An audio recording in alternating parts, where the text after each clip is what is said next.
From Lagos, the nation's commercial capital, this is the News at 10. Live from Channels Television.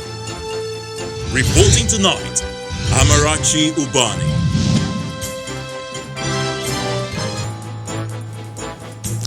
Eid Mubarak to our Muslim viewers. Welcome to the News at 10. Muslims in Nigeria joined their counterparts around the world to celebrate this year's Eid al-Kabir in low-key owing to the COVID-19 pandemic. President Buhari observes Eid al-Kabir prayers with his family and aides at the presidential villa, bears his mind on some burning national issues. Abuja Magistrates Court strikes out assault suit against Senator Elisha Abbo for lack of diligent prosecution by the police. And UK Prime Minister Boris Johnson delays next stage of easing lockdown restrictions earlier planned for this weekend. Plus business, sports, news from Abuja, the FCT, and later from our studios in London. On business news tonight, members of the World Trade Organization failed to pick interim replacement for its outgoing Director General amid impasse.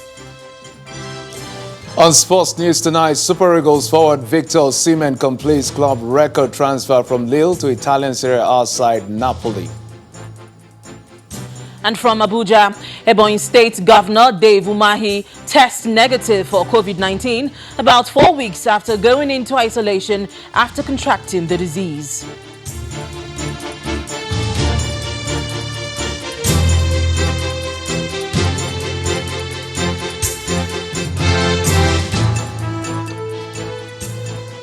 It's Eid al-Kabir, and Muslims around the world are celebrating this day in commemoration of the willingness of Prophet Ibrahim to follow Allah's command to sacrifice his son Ismail, but a ram is slaughtered instead.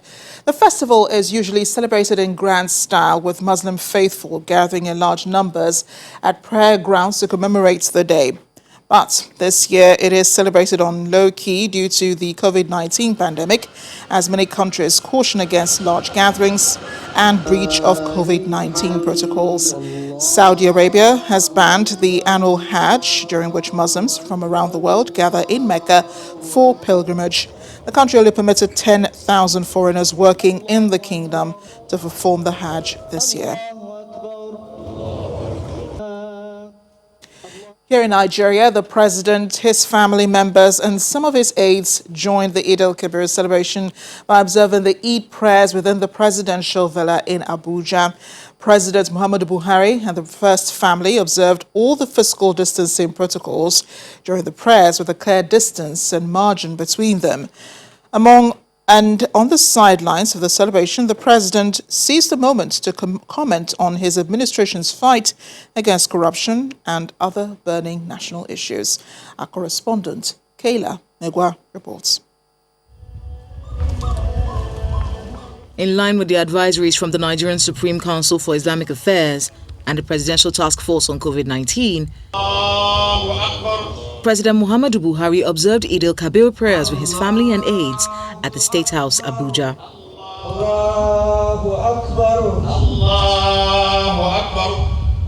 Mandatory use of face masks and social distancing is enforced. Despite Eid al-Kabir being known as the Big Salah, the president will not be receiving Salah homage by religious, community, party, and government leaders, as has been done for years, all in a bid to stop the spread of COVID-19. The traditional slaughtering of the ram is done and everyone departs while the president takes time to weigh in on some national issues, beginning with the insecurity in the northwest and north-central parts of the country. What we inherited when we came 2015 was Boko Haram northeast and the militants in the south. Nigerians know that we have done our best. What is coming up in northwest and north central is very, very disturbing indeed. But I believe the military and the police and other law enforcement agencies, from the report I'm getting, I think they could do much better. they could do much better. But we are keeping them on the alert all the time to do their duties. The nation is still reeling from the recent revelations following the probe of the EFCC chairman and the Niger Delta Development Commission. The president assures that all culprits will be brought to book. There has been abuse of trust by people trusted by the previous administration and this administration. A number of assets have been recovered and some money, but we have introduced TSA, Treasury Single Account, where all the monies are taken. And I said assets should be sold and the money be put through TSA, Treasury Single Account, so that it can be identified at any level. And I will see who will come after us and take it back again to those who misappropriate public funds. Despite the 13% derivation formula, the Niger Delta remains one of the most poorly developed regions of the country. President Muhammadu Buhari blames corruption for this situation. Kayla Megwa, Channels Television News. Meanwhile, the President of the Senate, Ahmed Lawan, is felicitating with Muslim faithful and Nigerians in general on the occasion of the 2020 Eid al-Kabir. Senator Lawan urged them to be mindful of the COVID-19 pandemic and celebrate responsibly in line with the general dictates of the faith. According to him, the celebration, which is Islam's Feast of Sacrifice, is very significant to the faith of Muslims as it reminds them of the imperative of unconditional obedience to Allah, the Most Merciful. For the Speaker of the House of Representatives, Mr. Femi Gbajabiamila, this year's Eid al-Kabir celebration should be a time for Muslims to rededicate themselves to God and pray for Nigeria. He says the need for prayers has become even more pressing at this time that the coronavirus pandemic is ravaging the world, including Nigeria. The Speaker called on Nigerians, irrespective of their differences, to embrace one another and be united for the progress of the country. Here in Lagos, the national leader of the All Progressives Congress, Bola Tinubu, used the occasion of the Eid al-Kabir to commiserate with those who have lost loved ones to the coronavirus. He appealed to Muslims not to fret about not being able to gather to pray, but to reflect on the lessons of Eid and pray for the families of COVID-19 victims and for the country to come out of the pandemic soon. The former Lagos State Governor also reacted to the security issues in Borno State, saluting the courage of Governor Babagana Zulum, expressing optimism that the federal government will win the war against insurgency. Not gathering in Eid for this Salah celebration is due to the circumstances, is due to the environment, it's for the safety of all of us, and that is crucially important to us. The essence of today in our religion is about sacrifice. So, demonstrate it. To be able to pray for our dead, those who have lost their lives, pray for forgiveness for them, so that they be accepted, forgiven and accepted into our Jannah Firdaus. And thank God for the governor of Borno State. Yes, he's a very bold, courageous, hard-working governor who had taken the challenge of his environment, particularly that of the state, very seriously. Those who are bent on creating problems and instability in the country will be defeated. And it's not just the APC leader who's displeased about the attacks on the Borno State governor. The Northern Governors Forum is also condemning the attack, describing the act as callous and reprehensible. In a statement, chairman of the forum and governor of Plateau State, Samuel Lalong, said the attack on the governor's convoy was another desperate attempt by criminal elements to sabotage the efforts of the governor towards reducing the suffering of vulnerable people who have been traumatized by terrorists. The statement reads in part, "This regrettable attack shows the desperation by enemies of peace and humanity at large to jeopardize all efforts towards making life easier for victims of violence in the state over the years." The Northern Governors Forum strongly condemns this attack and stands with Governor Zulum, who has demonstrated courage in personally reaching out to people in need despite the dangers.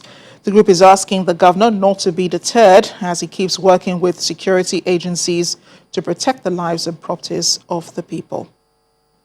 Muslim faithful across northern Nigeria also took part in the celebration, albeit in strict compliance with the COVID-19 protocol. Clerics at the Eid prayer grounds in many of the states preached peaceful coexistence and self-sacrifice, while governors and other political leaders called on citizens to pray for God's intervention over the rising security challenge in the region and other parts of the country. Islamic faithful across Nigeria join others around the world to mark the 2020 Eid-el-Kabir celebration. While prayers were observed with strict compliance to the COVID-19 protocol, some other faithfuls shunned the advice. In Nasarawa State, north-central Nigeria, the governor used the occasion to instruct citizens on the need for peaceful coexistence and adherence to the safety protocols. His colleague in Kogi State speaks on the need to obey constituted authority. This is also a very challenging period because of the pandemic coronavirus that has visited us. So this is the time for us to pray and to continue also to ensure that we practice all the various restrictions. I encourage them to key into all the economic program of the federal government, starting from empowerment to various economic programs that the federal government, the state government has initiated. That is the only way we can see ourselves out of poverty. From the north-central states to the far northeast and northwest, where the message of peaceful coexistence and self-sacrifice is echoed as strict compliance to health regulations is preached. Yes, we have been tested by COVID-19. The economy has slowed down, but we have to work hard and assiduously towards making sure we provide the dividend of democracy. I want to use this opportunity to thank the people of Jigawa State for observing the guidelines and the protocol for COVID-19, and thank Allah subhanahu wa ta'ala for protecting us and making this pandemic to reduce by day. The governors of Katsina and Sokoto states and the Sultan of Sokoto, on their part, seek prayers to reduce the insecurity in the region, while the Deputy Speaker of the House of Representatives condemns all forms of sexual harassment. For us as a Muslim, it's a day of reflection, a day of sacrifice, especially for those of us in Katsina and the other trouble areas in the country, to pray more harder to Allah subhanahu wa ta'ala to help us to overcome this act of banditry, kidnapping, rape, armed robbery and other associated crimes. Eid-el-Kabir is one of the most important celebrations in the Islamic calendar. The occasion is usually a time to reflect on the tenets of sacrifice, love and charity, especially now that the entire world is grappling with the coronavirus pandemic. In part two, after the break, more on the celebration of Eid al-Kabir. It's time across the states of the Federation. Join us again.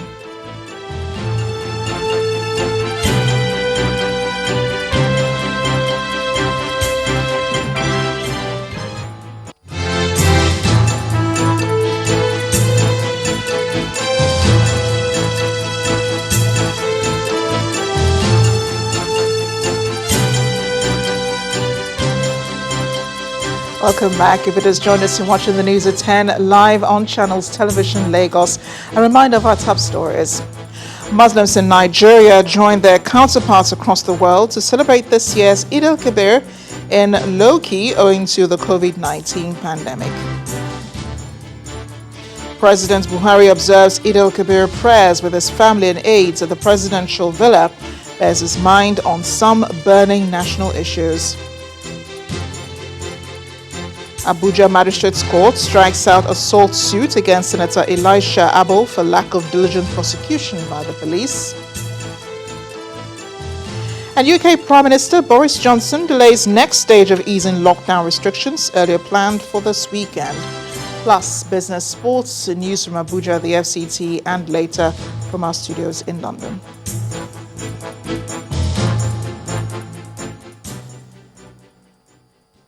Our website, channelstv.com, has more information on our top stories and others. Subscribe and watch Channels Television's live stream on YouTube and other social media platforms using your mobile device browser, or download the Channels TV app for Android and iOS devices from their respective stores. You can also watch us via your smart TV platforms on Apple TV, Android TV, Fire TV, and Roku. Muslim faithful in some parts of the nation's capital, Abuja, gathered early this morning for Eid prayers to commemorate the Salah. The National Islamic Prayer Ground in Abuja used to be open for this event, but it is different now, as Muslims were asked to observe this year's event in their respective mosques. Although the turnout appeared a bit low at some of the places visited by our correspondent, it was, however, observed that physical distancing protocols were not entirely adhered to. The message of the celebration is, however, not lost on the cleric, as the cleric prayed for God's mercy, especially at a time the world is ravaged by the COVID-19 pandemic. Muslims in the southern part of the country have also been part of the celebrations today, as in other parts of the country where the event was celebrated with low-key, with different levels of adherence to COVID-19 guidelines. Take a look. This year's celebration is low-key in most states, but the essence of the festivity is not lost on Muslim faithful in the southern part of the country. In Awka, the Anambra state capital, the faithful gather at these mosques in large numbers without observing social distancing. The mosque now filled to capacity, the faithfuls observe their prayers wearing face masks in line with one of the COVID-19 guidelines. In Osun State, worshippers also turned out for prayers. Amongst them is the state governor, BUHARI. The governor also has a word for the faithful as well as political office holders. I want us to learn the lessons of today's celebration. It's a question of absolute faith to Almighty Allah. That when we give promise, we must fulfill our promise. We must live in peace. I must remember those people are not as privileged as we are today. The celebration in Ogun State is observed in absolute compliance with the directive of the state governor, Dr. Abiodun. Muslims shunned the prayer grounds across the state, with weeds taking over this prayer ground, which in normal times would have been filled with worshippers. To follow the government recommendation is for our own sake, not for the government's sake. It is not different in Lagos. Muslim faithfuls were not out to observe their Salah prayers, as religious gatherings above 20 persons are still banned in the state. But Governor Babajide Sanwo-Olu visited patients at the labor ward at the Island Maternity Hospital. We must all respect. The Edo State Governor Godwin Obaseki used the occasion to play host to the Chief Imam of Benin, Abdul Fattah Ennabulele, and other Muslim leaders at the Government House in Benin City, the state capital. God wanted and wants a new beginning for us in Edo. That is why he brought someone like me, who did not know and cannot accept the way they used to behave. The Chief Imam praised the governor's leadership ahead of the governorship elections in the state. People have witnessed absolute commitment, sincerity of purpose, honesty, respect for the rule of law. The COVID-19 pandemic may have affected celebrations this year. It is expected that the prayers offered at this time would be of benefit as the nation continues to battle the health challenges. Victoria Idowu, Channels Television News. Hundreds of Kano residents, led by the State Governor Abdullahi Ganduje and the Sarkin Kano Alhaji Aminu Ado Bayero, turned out to observe this year's Eid al-Kabir celebration, with some observing COVID-19 protocol. Governor Ganduje believes that the people of Kano State are convinced there is need for special prayers against COVID-19 and peaceful coexistence across the country. He, however, calls on them to continue to live in peace with one another, irrespective of religion or tribal differences. What is unique about this Salah is that the people of Kano are convinced there is a need for special prayers for God to prevent the spread of this disease, that is coronavirus, and also special prayers for peace and stability, especially banditry in some parts of this country. So these two issues are very important, and the people of Kano are bent in making sufficient prayers during the Eid prayers now and also during the Jumat prayers. Joining us now on the News at 10 to get more insight into the celebration of the Eid al-Kabir, especially during a global pandemic, is Dr. Ibrahim Ilyas. He is a cleric in Kano State. Eid Mubarak to you, Dr. Ibrahim. Thank you for joining us on the News at 10. The pleasure is mine. And just like the rest of the world, this must have been a different way of celebrating the Eid, a different experience for everyone, I think. Did that in any way affect the importance of the season? Actually, let me begin by joining my brothers and sisters around the globe for this wonderful celebration of this symbolic event. Actually, the Eid al-Adha, it is an Arabic word which literally relates to two things which are intertwined. Number one, we have Eid and we have al-Adha, which loosely translated as the festival of sacrifice. Well, the keyword there is sacrifice. Now, let's pause for a moment on that word sacrifice. The trajectory of this word stretches all the way back to the time of Prophet Abraham. You all know the history, actually, when he was commanded by God to sacrifice his son as a form of ritual to which he obliged. All of a sudden, as he was about to sacrifice his son, an angel appeared and presented a lamb to him to replace his son.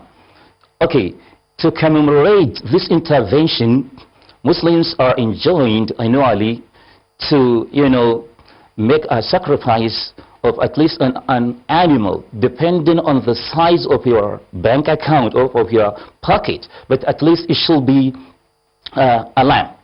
Okay, which brings us to the important lessons which we can extract from this event.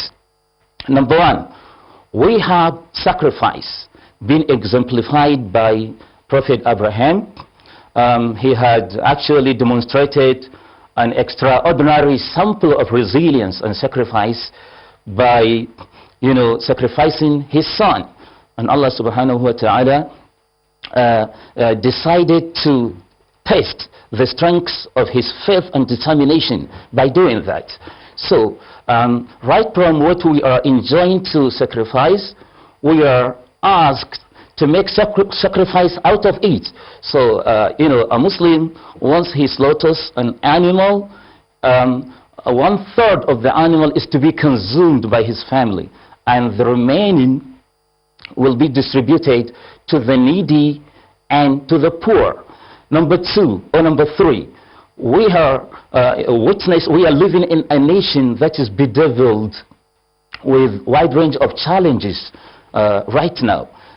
You all know what is going on. We are living in a country that is bedeviled with rampant criminality, violent insurgency, banditry, massive corruption at all levels, and a combination of cascade of failures which literally drags every system down. So there is no better time than now to ask Allah subhanahu wa ta'ala, the Almighty, to ease our apprehension. Dr. Ibrahim.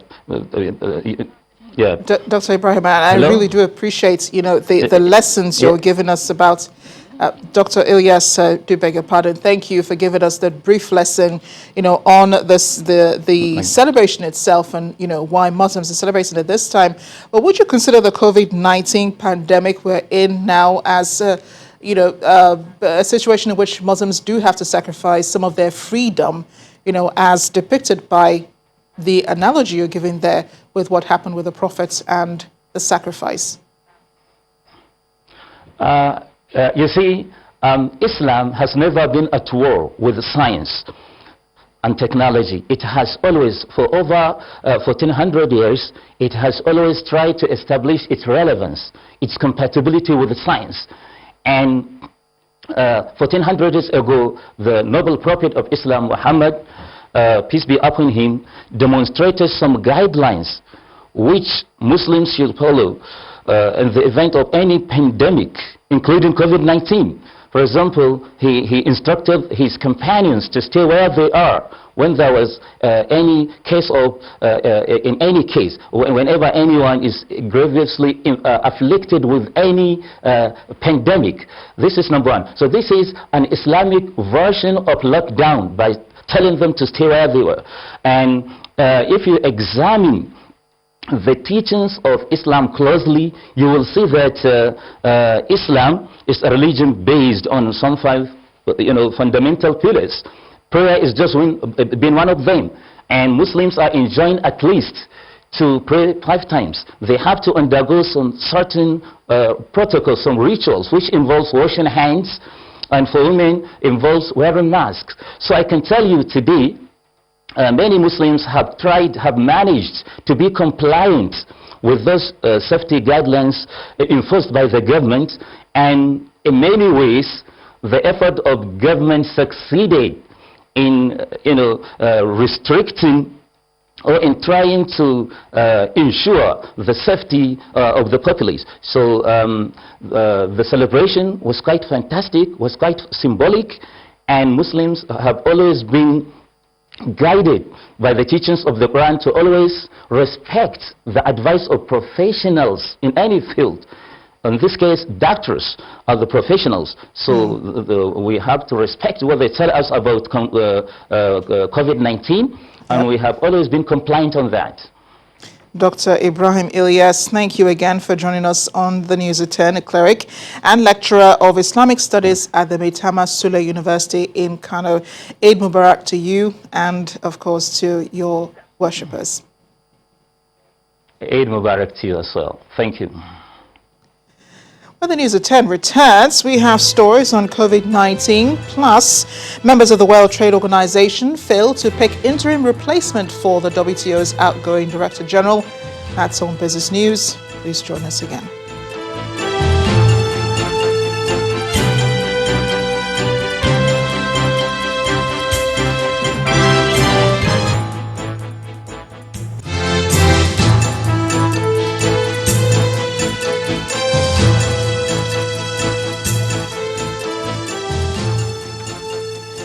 Welcome back to the News at 10. Now to the judiciary. A magistrate court in Zuba, on the outskirts of Abuja, has dismissed the case of assault instituted by the Nigeria Police Force against a lawmaker representing Adamawa North, Senator Elisha Abbo. Although a video went viral in which Senator Abbo was seen assaulting a woman, Osimibira Wamate, and also a televised press conference in which the lawmaker apologized to the victim, The court dismissed the suit for lack of diligent prosecution by the police. The magistrate, Abdullahi Ilela, who upheld a no-case submission filed by Senator Abbo, said the police failed to prove beyond reasonable doubt that the lawmaker indeed assaulted Osimi Bibra Wamate on May 11, 2019. During the trial, two witnesses, Wamate herself and a police officer who investigated the matter, testified against Senator Abbo. Let's go to Linda now in Abuja for more on the news at 10. Hi, Linda. Always good to see you. Hello, Amarachi. Welcome to Abuja.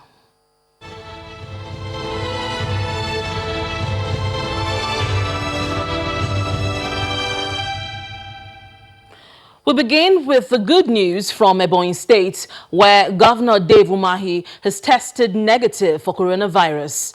The governor confirmed this in a statement, noting that his daughter and 3 of his close aides have also tested negative for the virus after further tests were carried out on their samples. He thanked God for their recovery and the people of Ebonyi State for their prayers and support. Governor Mahi had on July the 4th announced that his daughter and some of his aides had tested positive for coronavirus and had gone into isolation in line with NCDC protocols. The governor had directed the Deputy Governor, Kelechi Igwe, to take over the coordination of the state's fight against the pandemic while he worked from home and conducted meetings virtually. Meanwhile, the Federal Ministry of Environment and the Ministry of Education say they will embark on the decontamination of all unity schools and examination centers across the country before the reopening of schools for exit students on August the 4th. According to the Minister of Environment, the exercise is to protect the health of learners and their caregivers at all educational levels. Officials of the Ministry of Environment will be deployed to examination centers to mount surveillance and ensure that all the safety protocols for the containment of COVID-19 are strictly adhered to. This system will protect the health of learners and their caregivers at all educational levels, and as well as assure parents of the safety and well-being of their wards. Starting with the federal government colleges, those that we call the unity schools, and then some of the schools that host the senior certificate examinations, numbering about 19,000 nationwide. Whereas the unity schools will be subjected to thorough decontamination and disinfection in the coming days immediately after the Eid al-Kabir Salah break, preparatory to their opening on 4th of August 2020. Our personnel will be mounting surveillance in some of these examination centers. This will include the contaminating of examination halls at the end of every examination session. A day after 102 Nigerians returned from Morocco, another 212 citizens have arrived in the nation's capital, Abuja, from Egypt. The evacuees who landed at the Nnamdi Azikiwe International Airport came back aboard Egypt Air. This was announced by the Nigerian Diaspora Commission in its Twitter handle, explaining that all the evacuees tested negative for COVID-19 before boarding and would proceed on a 14-day self-isolation in the country.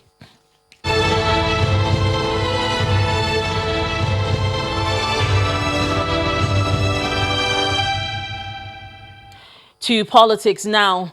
Ahead of the Ondo State governorship election, the Independent National Electoral Commission, INEC, has released the list of candidates for the poll. The list contains the names of 17 governorship candidates who will be testing their popularity during the election scheduled to hold on October 10th. The candidates include 2 of the most visible candidates in the election, the incumbent Governor Rotimi Akeredolu of the All Progressives Congress and Mr. Eyitayo Jegede of the main opposition People's Democratic Party. Others include Rotimi Akindejoye of the Accord Party, Oluwafemi Adewale of the Action Alliance, and Adeleye Adekunle of the African Action Congress. For the full list of the candidates in the election, visit our website channelstv.com. After 6 months of being away from Imo State since the Supreme Court judgment in January that nullified his election as the governor of Imo State, former Governor Emeka IHEDIOHA is back in Imo State. He's attending the People's Democratic Party's State Congress scheduled for tomorrow, 1st August 2020, and to attend the burial of the former Minister of the Federal Republic of Nigeria, Dr. Innocent Mwoga. Upon his arrival at the Sam Mbakwe Airport in Owerri, the Imo State capital, the former governor was well received by indigenes of his state and his teeming supporters. Supporters of the former governor of Imo State, Right Honorable Emeka IHEDIOHA, besieged the Sam Mbakwe Airport as early as 9 a.m. to welcome the former chief executive to Owerri, the Imo State capital.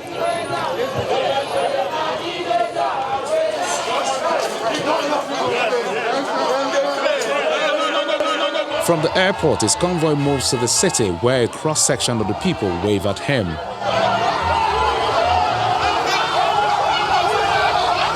For the People's Democratic Party, the people's action is an indication that Emeka IHEDIOHA remains the man of the people. But the party itself didn't even go to the airport to welcome. It's just simultaneously people just heard that he was coming. And that shows the level of love and acceptance. And throughout all that, he never stopped to talk to the press because he didn't come for a showman thing. He was just coming home as an ordinary Imo citizen. As he was coming from the airport, people spontaneously came out from their shops, came out from their farms, came out from whatever personal things they were doing to welcome him back to the state. The party also believes that Imo remains a committed PDP state, as everything within the law will be done to win it back. Everything that the PDP stands for, the people like it, and not imposing anything on them. They just have that love for the party based on years of performance. As the PDP in the state gets set to elect new leaders, it says bringing the right people into the mix will make the dream of returning to power in the next election cycle a reality. We now hand over to Lagos, where Teniola Shobowale is waiting to take us through the happenings at the WTO, where members today failed to pick an interim replacement for the organization's outgoing Director General. That's in business news. Please stay with us.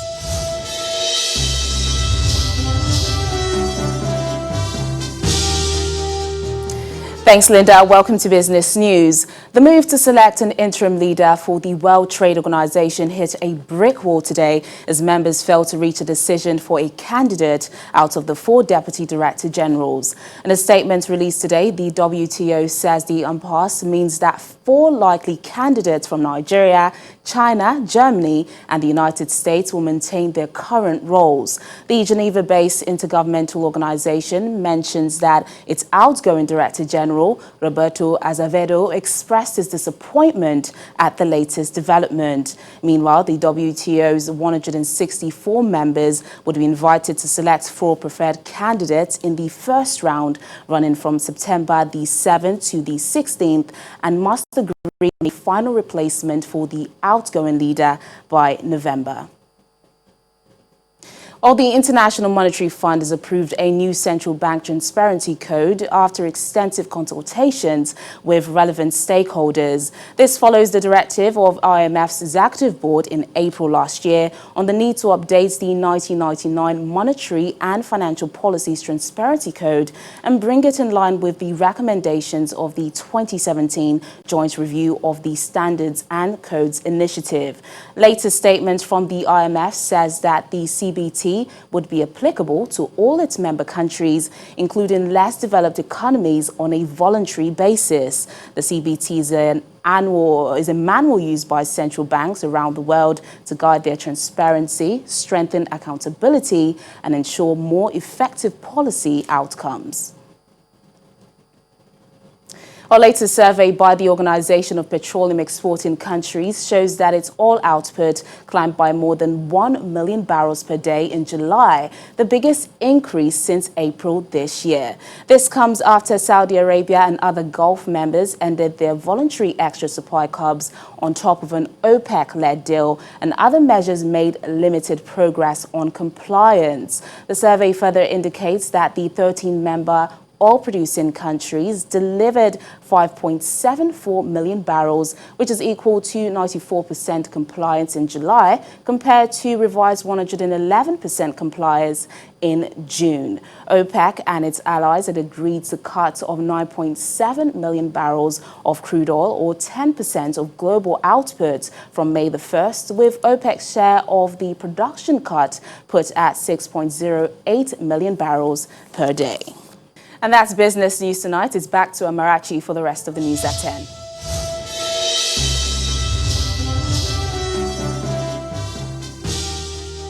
Thanks a lot, Teniola. Still ahead on the news at 10. UK Prime Minister Boris Johnson delays next stage of easing lockdown restrictions earlier planned for this weekend. Plus, more stories from our London studios and around the world in 5. Stay with us.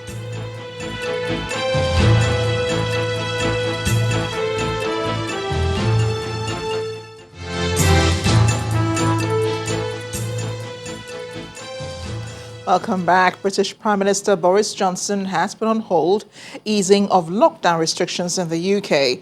The new measure would have commenced this weekend, and it's likely to start for at least the next 2 weeks. Here's Juliana Olaika from our London studios with this and other international stories and around the world in 5. Good evening from the Channel's newsroom in London. The British Prime Minister Boris Johnson has postponed the next stage of easing lockdown restrictions planned for this weekend in England.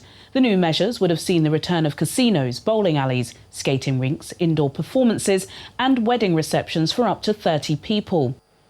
It comes after new data from the Office for National Statistics suggested the number of coronavirus infections in the community has seen a slight increase over recent weeks. Ministers have been accused of spreading confusion and anxiety over the new lockdown guidance for Northern England after it was revealed in a deeply chaotic late-night announcement by Health Secretary Matt Hancock just hours before the rules came into effect.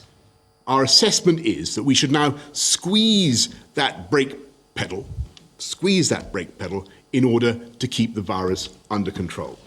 On Saturday, the 1st of August, you'll remember we had hoped to reopen in England a number of the higher risk settings that had remained closed. And today, I'm afraid we're postponing those changes for at least a fortnight. That means until the 15th of August at the earliest, casinos, bowling alleys, skating rinks and the remaining close contact services must remain closed. Indoor performances will not resume. Pilots of larger crowds in sports venues and conference centres will not take place, and wedding receptions of up to 30 people will not be permitted, but ceremonies, of course, can continue to take place in line with COVID-secure guidelines. Muslims have been celebrating Eid al-Adha today. Though the coronavirus remains present around much of the world, communities have still gathered to mark the occasion in style. In Mecca, just a fortunate few were able to participate in the symbolic rituals. For the first time in a generation, amidst efforts to curb COVID-19, Muslims from abroad were unable to attend the pilgrimage. In other parts of the Middle East, mosques were closed and the streets were empty of the usual Eid crowds. In nearby Russia, socially distanced clergymen pray at a distance from one another, some of them wearing facial masks. And similar scenes were visible in the world's most populous Muslim country. Indonesian worshippers streamed into a mosque in the capital, Jakarta, with face masks on and body temperatures checked. Vietnam is in high alert after recording its first death from COVID-19, a major blow for a country applauded for one of the most successful pandemic responses to containing the novel coronavirus outbreak. Patient 428, a 70-year-old man from Hoi An City, who appears to have contracted the disease in Da Nang, died on Friday, according to state media VTV. There are heightened tensions in the capital city of Zimbabwe following the arrest of the award-winning author Tsitsi Dangarembga. The novelist was reportedly bundled into a police truck on Friday while protesting on a road.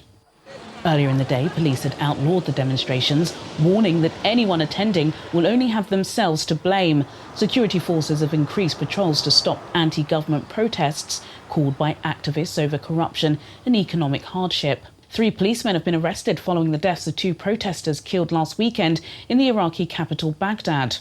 The deadly incident occurred following an increase in anti-government demonstrations. Hundreds of thousands of citizens are demanding jobs, services and the removal of the ruling elite. Over 500 people have been killed. Several staff will be replaced on Ellen DeGeneres' daytime chat show after an investigation uncovered deficiencies in the show's day-to-day management. Viewers should be advised that there is flash photography in the upcoming footage. The inquiry was prompted by a widely circulated story on BuzzFeed News in which employees made allegations of racism and intimidation on the show. The accusers claimed the workplace was toxic and dominated by fear. In an email to staff, Ellen apologised and said she was committed to ensuring this does not happen again. And finally, following a 2019 report from the US government which described Ukraine's prison and detention conditions as poor, Ukrainians in pre-trial detention can now upgrade to bigger cells with modern conveniences like air conditioning and a microwave if they buy vouchers that cost £55 a day. The vouchers are an extension of a scheme introduced in May that allows detainees to pay for better cells.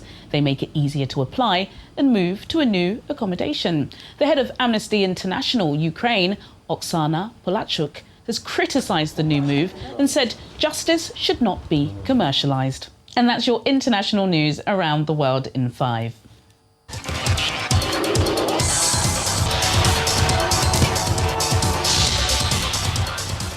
Welcome to Sports News. Super Eagles forward Victor Osimhen says he cannot wait to wear the iconic Napoli jersey after finally sealing his transfer to Naples.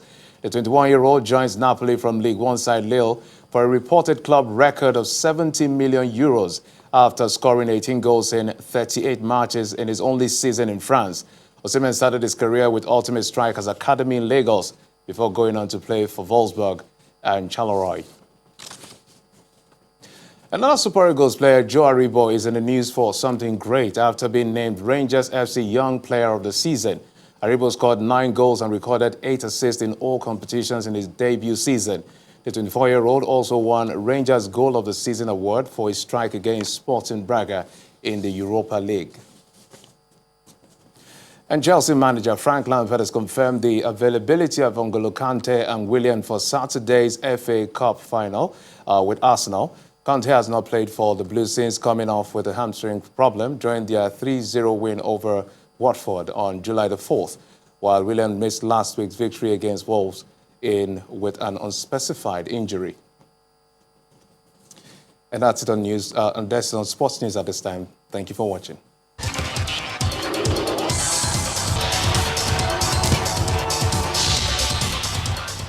And the main news again, Muslims in Nigeria today joined their counterparts around the world to celebrate this year's Eid al-Kabir, albeit low-key owing to the COVID-19 pandemic. That's it on the news at 10 tonight. Thank you for watching. I'm Amarachi Ubani. Stay safe and happy celebration.